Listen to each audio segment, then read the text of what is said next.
Good day po sa lahat. Ayan, so welcome pong muli sa Reyes Atipen Farm. Ayan. So sa video po na ito, sasagutin po natin yung tanong kung paano po palalakihin ang bunga ng dragon fruit. By the way po, April 17 po ngayon ng umaga, mga 6 AM po.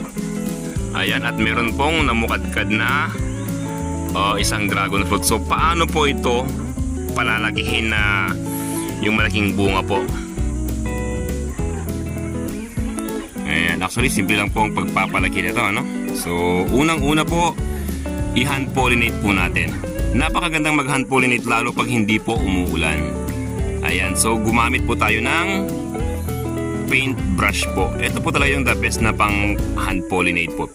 Actually pwede pong kamay or pwede pong toothbrush, pero ito po yung the best talaga. So dito po sa loob nito, meron pong mga pulbos dyan. Ayan, no? Ang the best nga po, dapat madaling araw, yung mga 4-5 AM po, ano? Ayan, may mga pulbos po dyan, no? Tapos ididip po natin dito. Ayan, ididip po natin dito. So may mga bees din po kasi kanina. Ayan, na pollinate din po nila, pero yan. Ayan, igagano nyo lang po. Actually, kahit segundo lang po, pwede na po yun. Ayan, yun po yung isang paraan, no? Tapos po, yan, pinaka main po talaga niyan is maganda po yung fertilizers po ninyo. Ayan, so gaya po sa amin, kung mapapansin po yung lupa dito, itong plant box po ay punong-puno po ito ng organic tsaka natural fertilizer. So nasa ilalim po ito, mga mulching po pala ito. Nakikita nyo mga ito, no? Mga mulching, ito yung mga dahon o damo po na nag-scatter natin. Ayan, itong black nga pala is carbonized rice hull, no? Nilagyan ko lang yan para at least yung mga kuhol po hindi makaakyat. So punong-puno po yan ng animal manure, mga cow manure, goat manure, carbonized rice hull sa ilalim din. Mga sawdust yung pinaglagarian po galing sa mga furniture shop. Yan, mga bulok po na basura, pinaghalo-halo po namin. Yan po yung tutulong talaga na magpalaki ng bunga ng dragon fruit. Tapos po sa sobrang init po ng panahon ngayon, no? So may El Nino phenomenon po tayo, magdilig po talaga. Ayan, so sa farm namin, twice a week po yung dilig namin. Ayan, ikumpara po natin itong bunga na ito, itong magiging bunga, doon po sa hindi po namin na hand pollinate. So ito nga po pala, di ba, nag-flower po siya. Ito nga po is Moroccan Red variety. After 30 days po, magiging bunga na po yan. So tingnan po natin yung isang bunga na hindi ko po na hand pollinate. Ayan, so ito po yung isang bunga po na hindi po namin na pollinate. Yung actually kauna-unahang bunga po ngayong taon, no? So mga 1 week na yata ito na more than 1 week, mga 8 days na po ito na since namukadkad po siya. Ayun, actually magkatabi lang po sila. Ayan po yung namukadkad ngayon. So ito po is hindi natin na ito na hand pollinate, pero okay lang din naman ang size. Pero ito usually magiging mga medium size lang po yan. Ayan, kasi syempre nung unang pagbuka nito is konti pa po yung mga bees dito. Ayan, pero ang kagandahan is yan po, yan po talaga yung pinaka main sekreto po sa pag-fertilizers po. Ayan, actually marami na pong mga buds dito naglalabasan, no? So gaya po na ito, tingnan nyo po. Yan, mga ganyan po. At marami po yung mas malalaki na hindi po yan sabay-sabay na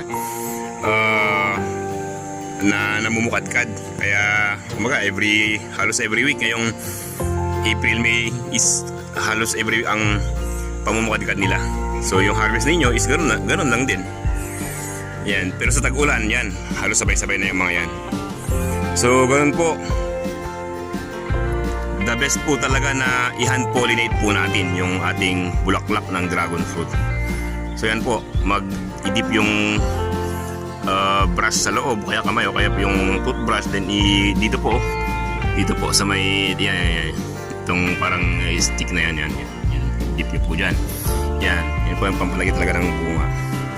Tapos after mga 1 week po, safest po talaga 1 week, tatanggalin po yung itong dried flower blooms. Yung parang yung nakikita nyo kanina, wala nang yung dried flower bloom, no? So natanggal na po natin. So yun din po gagawin natin dito after mga 7 days. Yung iba po kasi ginagawa nila mga 3 days pa lang tinatanggal na, kasi yung iba ginagawa pong Shanghai yung dried, yung flower bloom po. Pero usually or pag mamalasin ka, mamamatay po yung bunga pag mga 3 days. So safest po talaga is 1 week. At least stable na yung prutas po. Ganyan. Then alaga po talaga sa dilig. So lalo ngayon sobrang El Nino. Tapos mag-spray din po tayo ng fungicide at insecticide. Itong mga ganito po, no, para malagaan po natin yung freshness niya. Mga 2 weeks, hindi pa naman masyadong malaki yung bunga, pwede yung sprayhan ng fungicide para lang iwas po sa fungus yung tanim. Yan. Then maglagay din po tayo ng spray din po tayo ng 7 insecticide, tsaka yung powder po kung meron po kayo yung ant bait, yung green leaf, yan, green killer, yung powder lang po siya, ibudbud nyo lang po sa ilalim, no, yan sa lupa, ibudbud nyo lang po yan. Pag nakain po yan ng langaw na dala po na yan ng langaw, dadalhin po na sa rainan nila, pati yung colony po mamamatay. So hindi po makakapektuhan itong bunga. So lalong gaganda, lalong lalaki yung bunga natin. Isa pong gagawin natin is yung calpos po nga pala, no? Kung may calpos po kayo dyan, yung mataas sa calcium tsaka phosphorus, ito po yung fermented po na eggshells, no, sa suka. Ayan yan, maganda pong idilig din po ninyo, pampatibay po ng bunga ng dragon fruit. Yan, marami pong mga benefits po yun. Ayan, sa amin ay medyo naubusan lang din po kasi kami. Sa totoo lang, wala naman po ibang sekreto yung pagpapalaki ng bunga ng dragon fruit. So, syempre, numero 1 yung pag-hand pollinate, tsaka yung paglalagay nga po ng mga fertilizers po. So, organic fertilizers. Ang paglalagay nga pala ng fertilizers is pag off-season po. So, December hanggang January, February, the best po yan na paglalagay ng mga fertilizers po. Kung mapapansin po yan natin mga plant boxes, talagang punong-puno po yung mga yan. Mahirap magpuno ng mga plant boxes, lalo mga organic ang ilalagay. Actually, walang ang lupa ito eh. Ito mga to is mga pure po na mga cow manure, goat manure, yan. Durog-durog po kasi yan, pinong-pino, kaya parang lupa na po siya. Ayan. Never po kayo maglalagay ng mga fertilizers ngayon pong fruiting season. So hindi na po, kasi mangyayari po dyan, magsasanga-sanga po yung tanim ninyo, hindi na po mamumunga. Ayan, may mga naglalabasan po dyan ng mga buds na. Ayan, mga maliliit po na buds. Dahil lang kasi sa sobrang init po, kaya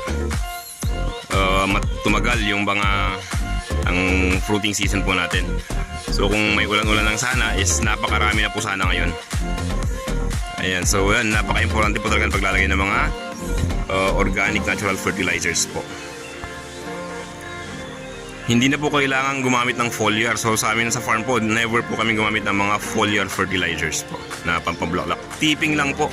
So pagkat lang po sa dulo ng matured na sanga, yung parang ganyan po. Yan. Pinuputol po namin yung half inch ng dulo ng sanga ng dragon fruit. So yun lamang po sa video na ito. Kung may mga questions po kayo, mag-message lang po sa video at sasagutin po natin, no? And so thank you for watching and God bless.